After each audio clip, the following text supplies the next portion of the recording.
இன்றைக்கி பாப்பாவோட ஈவினிங் ஸ்நாக்ஸுக்கு கடலை பருப்பு பக்கோடா தான் செய்ய போகிறேன். கடலை மாவில் பக்கோடா செய்கிறத விட பருப்பு ஊற வச்சு அரைச்சி செஞ்சு பாருங்கள். டேஸ்ட் இன்னுமே சூப்பராக இருக்கும். வாங்க எப்படி செய்யலான்ட்டு பார்க்கலாம்.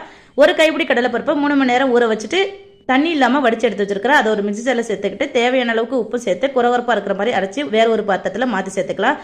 அது கூடவே 2 பல்லு பூண்டு, ஒரு சின்ன துண்டு இஞ்சி, 2 பெரிய வெங்காயம், 3 பச்சை மிளகா, 2 கொத்து கருவேப்பிலை, 1/4 டீஸ்பூன் சோம்பு சேர்த்து நல்லா பிணைஞ்சு கொடுத்துக்கலாம்.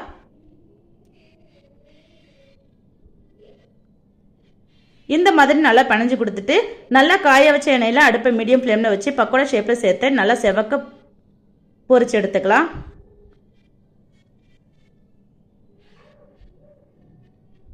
அவ்வளோதான், என்னோட ஸ்டைலில் கடலைப்பருப்பு பக்கோடா ரெடி. இதோட கூட கொஞ்சமாக இஞ்சி டீ போட்டு கொடுங்க, என்ஜாய் பண்ணி சாப்பிடுவாங்க. கொஞ்சம் கூட பிளேட்டில் மிச்சம் வைக்க மாட்டாங்க. இந்த பதிவு பிடிச்சிருந்தா நம்ம சேனலை சப்ஸ்கிரைப் பண்ணி லைக் பண்ணி சப்போர்ட் பண்ணுங்கள். மறக்காமல் ஷேர் பண்ணுங்கள். ட்ரை பண்ணி சாப்பிட்டு பார்த்துட்டு எப்படி இருந்துச்சுன்னு கமெண்ட்டில் சொல்லுங்கள். ஓகே, பாய்.